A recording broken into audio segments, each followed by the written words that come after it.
खुलुमबाय बयनिसिमबो गोजोन बेलासिनि गाहाम हामलायनाय जासिबाय।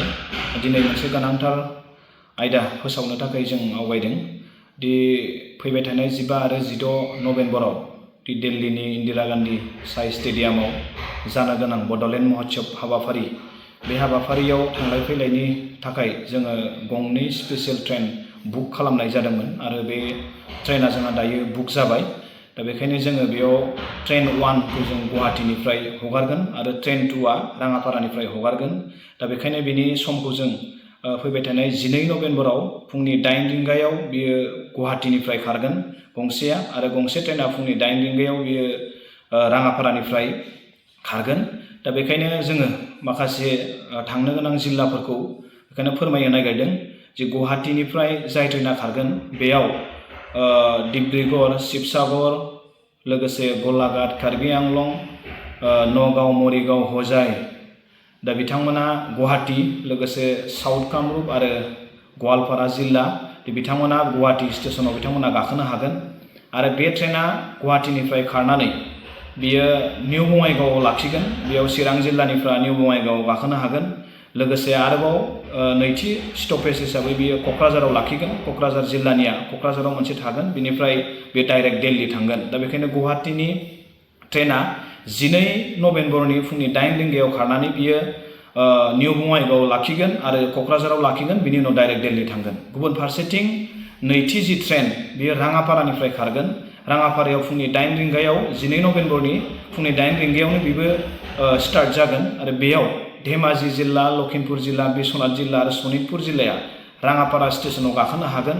आरो बे राङापारानिफ्राय खारनाय ट्रेना उदालगुरियाव मोनसे स्टपेज दङ आरो बे उदालगुरि जिल्लानि फ्रा बेयाव गाखोनो हागोन। आरोबाव नैथि स्टपेज हिसाबै जोङो बेखौ रङियायाव खालामदों आरो बे रङियायाव बाक्सा जिल्ला, बरपेटा जिल्ला, नलबारि जिल्ला आरो कामरुप जिल्ला लोगोसे तामुलपुर जिल्लाया रङिया स्टेशनाव गाखोनो हागोन।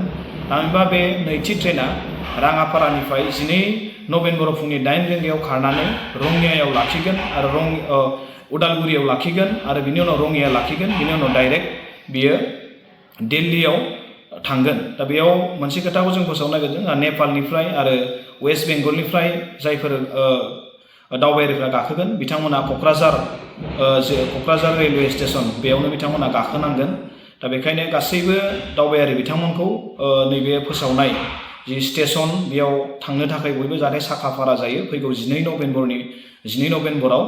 आरो बेजों लोगोसे मोनसे खोथाखौ जों फोसावखानो नागिरदों दि दायो भारतआव दुर्गा फुजा लोगोसे दिवाली आरो छठ फुजानि मुङाव गोबां स्पेशल ट्रेन बिथांमोना होनाय जादों, जायनि जाउनाव ट्रेननि सर्ट जानायाव जोंनि बुक खालामनायखौ बिथांमोना होनो थाखाय राजि जायाखैमोन।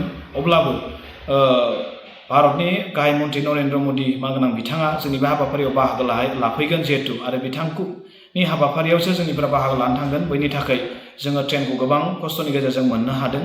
जायनि जाउनाव खस्थ'नि गेजेराव मोननो हादोंबाबो जायनि जाउनाव बेयाव जोंहा नांगौ बायदि जों जेरैबायदि रिक्वायरमेन्ट होदोंमोन बेबायदि दाबा जों हयथ' मोनजोबाबो जानो हागौ। बिथांमोना जोङो बेखौ फोरमायदों एसे सर्ट जागोन।